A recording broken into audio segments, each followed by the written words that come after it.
Radhe Radhe. Episode 409। जिन्होंने channel subscribe ना किया हो वो चैनल सब्सक्राइब कर आगे पीछे की वीडियो सुन सकते हैं। एपिसोड 409। आरव सानवी को खींचते हुए एक कमरे में ले आया। उसने सानवी की दीवार से लगा दिया। सानवी हैरान से उसे देखने लगी।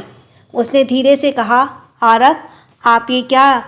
लेकिन वो अपनी बात पूरी कर पाती आरव ने उसके कमर में अपना हाथ लपेटा और उसे अपने करीब खींचकर उसके होठों को अपने होठों में बंद कर लिया। आरव की इस हरकत पर सानवी हैरान हो गई। हैरानी की वजह से उसकी आंखें बड़ी हो गई। आरव उसे डीपली किस करने लगा।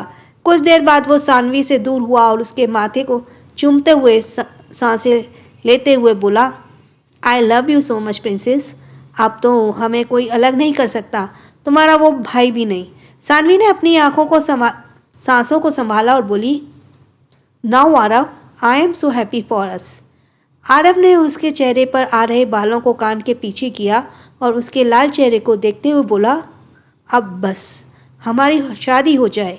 मुझे तुमसे दूर रहना बर्दाश्त नहीं होता। कितने सालों से मैंने इस पल का इंतज़ार किया है। सानवी उसकी बातों को एक्साइटमेंट महसूस कर पा रही थी। वो बहुत खुश थी कि उसके घर वाले उसकी आरव से शादी के लिए मान गए। लेकिन सानवी अब भी इतनी जल्दी शादी नहीं करना चाहती थी। उसने कहा, आरव शादी के लिए इतनी जल्दी क्या है? हमारी सगाई तो अब हो ही गई ना। अब तो हमें हमारे रिश्ते को किसी से छिपाने की ज़रूरत नहीं है।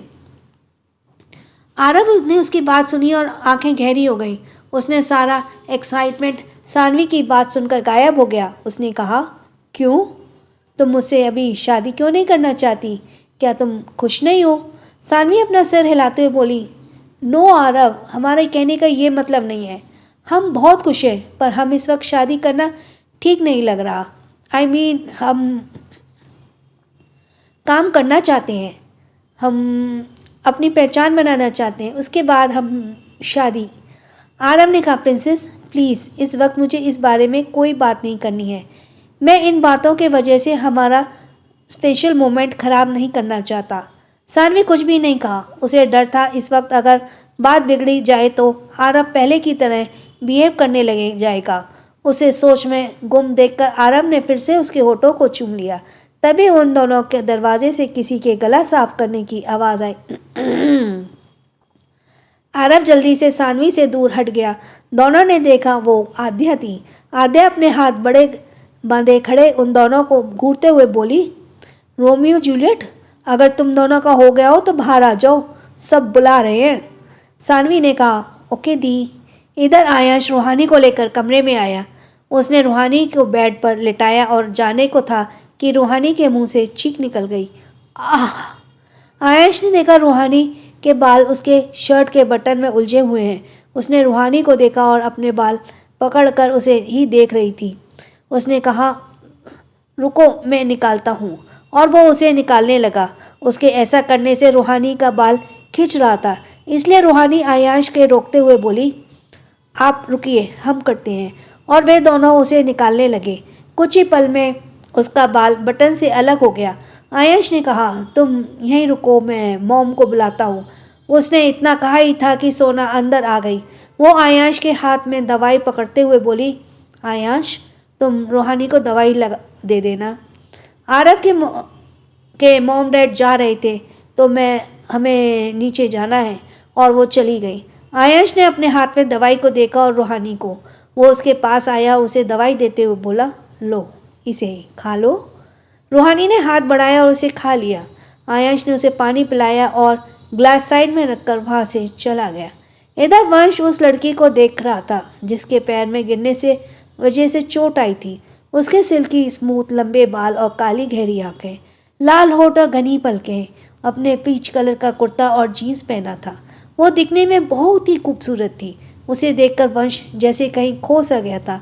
वो उसके चेहरे पे खोए हुए से बोला, आर यू ओके? उस लड़की ने वंश की भारी आवाज़ सुनी तो डरते हुए कहा, कौन हो तुम? मेरी सलोनी दी कहाँ है? वंश ने आंखें छोटी करके अपने पीछे खड़ी लड़की को देखा और फिर उसे देखने लगा। उसने खुद से कहा, क्या इसे दिखाई नहीं देता? उसने उसके चेहरे के सामने हाथ हिलाया, लेकिन उस लड़की ने कोई रिएक्शन नहीं दिया। वो कुछ कहता उससे पहले उसके पीछे खड़ी लड़की जिसका नाम सलोनी था उसने कहा, छोटी मैं यही हूँ, तुम मत घबराना। इस लड़के को तो मैं अभी सबक सिखाती हूँ। ये कहने के बाद उसने वंश को कंधे से पकड़ा और उसे अपनी तरफ पलटते हुए बोली, हेलो मिस्टर, तुम खुद को समझते क्या हो? तुमने जानबूझकर एक्सीडेंट किया और अब फिक्र जता रहे हो? खूबसूरत लड़की देखकर चांस मार रहे हो?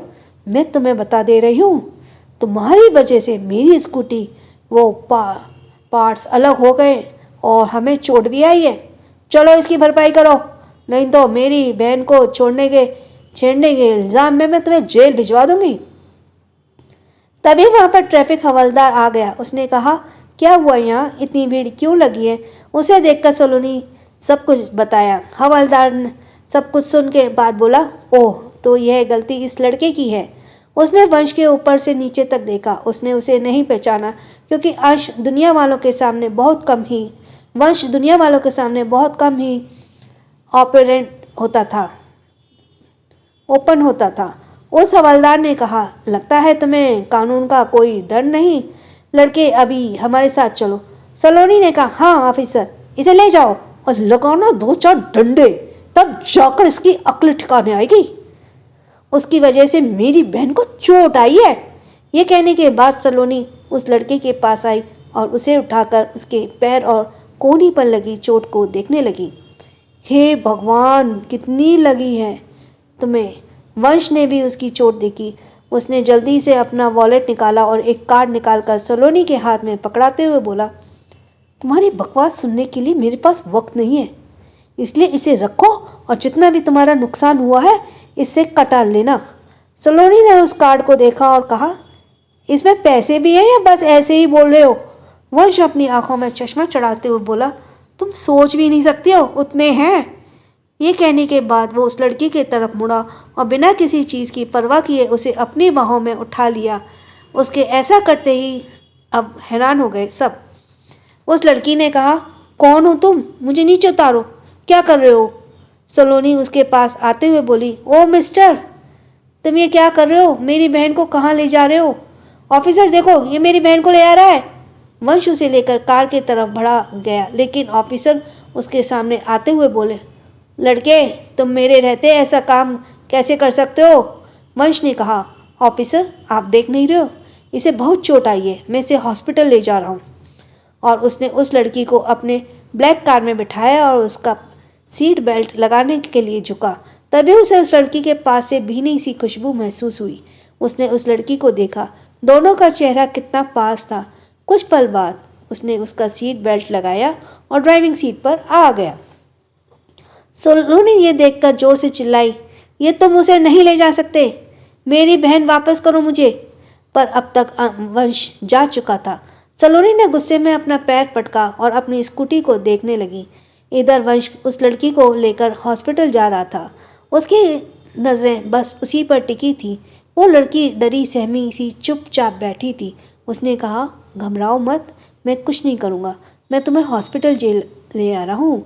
उस लड़की ने यह सुना और सुबकते हुए कहा, लेकिन मेरी दी को आप साथ क्यों नहीं लाए? वंश ने कहा, वेल, मुझे ज़्यादा बातें करने वाले लोग नहीं पसंद। अब तुम समझ ही गई होगी कि मैं उसे क्यों नहीं लाया। उस लड़की ने उसका जवाब सुना तो हैरान रह गई। उसने कसकर अपने कपड़ों को पकड़ लिया और कहा, मुझे दी के पास जाना है। वंश ने कहा, मैं तुम्हें उसके पास छोड़ दूंगा, लेकिन अभी तुम्हारा डॉक्टर के पास जाना ज़्यादा ज़रूरी है। वंश एक नज़र उसे देखता है और फिर सामने उस लड़की की सिल्की बाल हवा में उड़कर उसके चेहरे पर आ रहे थे। वो इस तरह बहुत सुंदर लग रही थी। उसे देखते हुए कब हॉस्पिटल पहुंच गए पता ही नहीं चला। वंश कार से बाहर आया और उस लड़की के तरफ आकर उसका गेट खोलकर उसके बाहर आने का इंतज़ार करने लगा, लेकिन वो लड़की अब भी चुपचाप बैठी थी। वंश ने अपना गला साफ किया और कहा, हम हॉस्पिटल आ गए। उस लड़की ने यह सुना, वंश की तरफ चेहरा घुमा लिया। उसने पकड़ने के लिए हवा में कुछ ढूंढा, लेकिन उसके हाथ कुछ भी नहीं आया। ये देखकर वंश ने अपना हाथ आगे कर दिया। उस लड़की का हाथ वंश के हाथ से टच हुआ तो उसने उस कस कर पकड़ लिया। वंश ने भी उसके हाथ को मुट्ठी में भर लिया और वो लड़की कार से बाहर आ गई। वंश ने कहा, क्या तुम चल पाओगी? उस लड़की ने सीधा देखते हुए ही हाँ में सर हिलाया। वंश उसके साथ आगे बढ़ गया।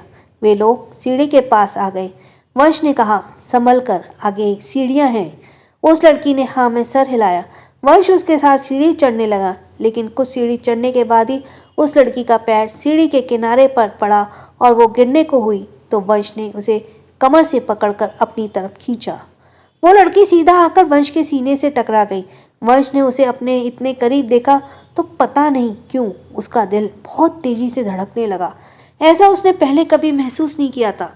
उस लड़की ने कसकर वंश के शर्ट को पकड़ लिया। वंश ने उसके चेहरे को देखा जिस पर डर की लकीरें थीं। उसने कहा, तुम ठीक हो?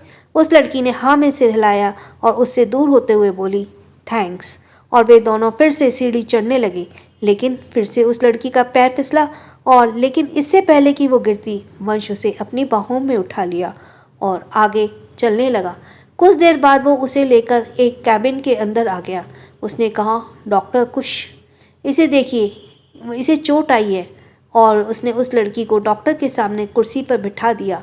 डॉक्टर कुशा सोना के साथ काम करती थी, इसलिए वंश उसे बहुत अच्छे से जानता था। उसने उस लड़की को देखा तो फिर वंश को। उसने कहा, इसे क्या हुआ वंश? वंश ने कहा, छोटा सा एक्सीडेंट हुआ है पर उसे बहुत चोट आई है। कुशा उस लड़की के पास आई और उसे देखते हुए बोली, ओह, ये बस हल्का सा छिला है, डोंट वरी, ये कुछ दिनों में ठीक हो जाएगा। मैं इसे टिटनेस का इंजेक्शन दे देती हूँ। उस लड़की ने ये सुना और हैरानी से कहा, इंजेक्शन? कुशा ने देखा वो डर रही है। उसने कहा, हाँ, इंजेक्शन। इससे तुम्हारे जख्म जल्दी सूख जाएंगे और कोई इन्फेक्शन भी नहीं होगा। कुशा उस लड़की को देखकर समझ गई थी कि वो देख नहीं पा रही थी। उसे उसके लिए बहुत बुरा लगा। उसने इंजेक्शन लिया और उस लड़की का स्लीप रोल करके उसे इंजेक्ट कर दिया। उसके एहसास को उसने कसकर अपनी आंखें बंद कर ली और वंश के हाथ को कसकर पकड़ लिया। So you were listening from Kanha. हम सबके कान्हा चैनल, जल्दी से सब्सक्राइब करो। ये कहानी है वन्या और यक्षित राय सिंघानिया की। वन्या की माँ उसे बहुत मारती है, पीटती है, उसे खाना भी नहीं देती है पूरा और उससे घर का सारा काम कराती है। वन्या के पिता ने ये वन्या की माँ के बनने के बाद दूसरी शादी की थी जिससे कि वो वन्या का ध्यान रख सके। लेकिन वह तो सौतेली माँ अपना सौतेलापन पूरा दिखाती है और उसके साथ बहुत ही ज़्यादा सौतेला व्यवहार करती है। एक दिन तंग आकर वन्या अपना घर छोड़ अपनी सहेली के पास चली जाती है। सहेली कहती है कि कम से कम आज हमारे एक दोस्त का जन्मदिन है क्लब में, उसे अटेंड कर लो, फिर चले जाना। वन्या इस बात के लिए राज़ी हो जाती है और वो क्लब चली जाती है। क्लब में वहाँ पे वो अपने कॉलेज के कुछ कुलीग से मिलती है जिन्हों के उसने पहले कभी उनकी मना किया था, उनको इनकार किया था। इसका वो बदला लेने के लिए वन्या की ड्रिंक में ड्रग्स मिला देते हैं और उसे कमरे में ले जाते हैं। वो वान्या के साथ कुछ गलत करने ही वाले होते हैं कि तभी वहाँ हमारे स्मार्ट हीरो यक्षित राय सिंघानिया, जो बहुत हैंडसम है, जो बहुत पैसे वाले हैं, जो बहुत ही मशहूर है, अंडरवर्ल्ड के किंग हैं, उसे बचाते हैं। उसे बचा तो लेते हैं, लेकिन जब वो देखते हैं कि बचाते बचाते में ही वो लड़की बेहोश हो गई है, जिसे वो जानते भी नहीं हैं और उसे अकेले यहाँ छोड़कर भी नहीं जा सकते हैं, तो उसे वो फार्म हाउस पे ले जाते हैं और डॉक्टर्स को बुलाते हैं। डॉक्टर बताती है कि इसने काफ़ी दिन से ठीक से कुछ खाया पिया नहीं है, इसके शरीर पर बहुत सारे ताज़ा घाव हैं और इसकी केयर की बहुत ज़रूरत है। उसे दवाइयाँ और सप्लीमेंट्स दी जाती हैं। जब उसे होश आता है तब यही बिजनेसमैन यक्षित राय सिंघानिया उससे कहता है, मैंने तुम्हारी जान बचाई है, इसके बदले मुझे कुछ चाहिए क्योंकि मैं तो फ्री में कुछ करता नहीं। तो उसके बदले में वह कहता है कि मुझे तुमसे कल शादी करनी है। शादी, वो बहुत परेशान हो जाती है। वो सोचती है एक जगह से निकली, ये तो मैं दूसरी जगह खाई में गिर गई। कहते हैं ना, गड्ढे में से निकले और खाई में गिर गए। लेकिन वो वहाँ से भागने की बहुत कोशिश करती है। इस बात को भांपते हुए यक्षित राय सिंघानिया वहाँ पे कड़ा पहरा कर देता है। दूसरे दिन यक्षित राय सिंघानिया की शादी उसी की दोस्त अवनी से होने वाली होती है, जो उसकी कॉलेज फ्रेंड होती है। यक्षत यार सिंघानिया ये शादी तो नहीं करनी चाहता है, लेकिन वो किसी मजबूरन कारण अवनी से शादी करने वाला होता है और आखिरी मौके पे उसे पता पड़ता है कि वो शादी सिर्फ पैसे के लिए कर रही थी, शोहरत के लिए कर रही थी, अपने नाम के लिए कर रही थी। तो यक्षत राय को बहुत गुस्सा आता है, लेकिन उसके माता पिता उसे रोक देते हैं और उसे कहते हैं कि इसको सही टाइम पे एक्सपोज किया जाएगा। यक्षत जो है शादी के लिए तैयार करके वहाँ होटल में पहुँचता है। वहाँ शादी की सारी तैयारियाँ हो रही होती हैं और मंडप में बैठ जाता है। जैसे ही पंडित जी उसके लिए मांग में सिंदूर भरने को कहते हैं, तो वहाँ कुछ ऐसा होता है कि वो शादी रुक जाती है और हमारी जो हीरोइन है वन्या, वो आती हैं और दुल्हन के जोड़े में और उनसे यक्षित की शादी हो जाती है। शादी होकर वो घर जाती हैं। घर पे उनको वहाँ पे उनके दादाजी मिलते हैं, यक्षित के पिताजी मिलते हैं, छोटा भाई मिलता है, 2 दोस्त मिलते हैं और साथ में काम करने वाले मिलते हैं जो उनके बहुत ही करीबी होते हैं। लेकिन साथ में एक और भी मिलता है, एक छोटा बच्चा जो यक्षित को पिता कहता है, पापा कहता है। और वो व्याना वहाँ परेशान है कि वहाँ उसकी ना सास दिख रही है, न ददिया सास और ना ही कोई नंद। तो आखिर कहाँ है ये सब लोग? ये क्या सच में यक्षित का बेटा है या किसी और का बेटा है? यक्षित क्यों नहीं करना चाहता था किसी से भी शादी? क्यों उसको वन्या से शादी करनी पड़ी? और भी ऐसी बहुत सी चीज़ों के बारे में जानने के लिए, बहुत सी बातों के बारे में जानने के लिए सुने सीओ's फर्स्ट वाइफ। सच में एक ये बहुत अच्छी कहानी है। आप पढ़ेंगे ना तो कहेंगे सच में बहुत अच्छी है। So thanks for listening me. छोटों को